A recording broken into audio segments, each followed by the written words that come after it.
قال حسین بن علی علیہ السلام انی لا اعلم اصحابا اوفا ولا خیر من اصحابی۔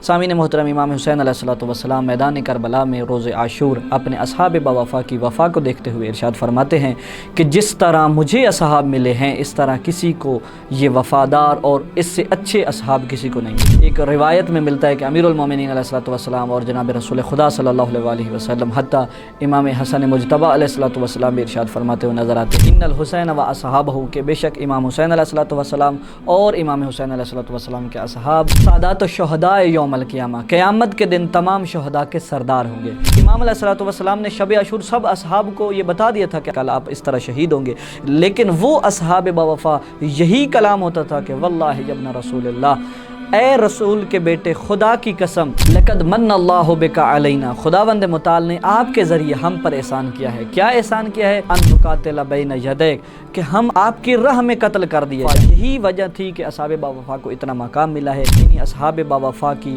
وفا کو بیان کرنے کے لیے الولایہ میڈیا کی طرف سے ایک سیریز کا اہتمام کیا گیا ہے جس کا نام ہے ابطال الصفا سیریز، اور یہ جو سیریز کا نام رکھا گیا ہے، روز عاشور امام حسین علیہ السلام خیمے سے الوداع ہونے لگے ہیں تو امام حسین علیہ السلام نے پہلے ایک ایک صحابی کا نام لیا ہے۔ جب کسی کا جواب نہیں ہے تو پھر فرمایا یا ابطال الصفا، کہ اے میرے باوفا ساتھیو، و یا فرسان الحیجا، اے میرے شاہ سوار ساتھیو، مالی انادیکم فلا تجیبون، دے کر اس سیریز کا اہتمام کیا گیا ہے جس کا نام ہے ابطال الصفا سیریز۔ اس میں طلاب الولایہ آ کر ایک ایک شہید کے بارے میں بیان کریں گے۔ آپ تمام سامعین سے گزارش ہے اس پیغام کو خود بھی سنیں اور دوسرے مومنین تک بھی پہنچائیں تاکہ ایام اذاں میں آپ مومنین تک اصحاب باوفا کی معرفت کو پہنچایا جا سکے۔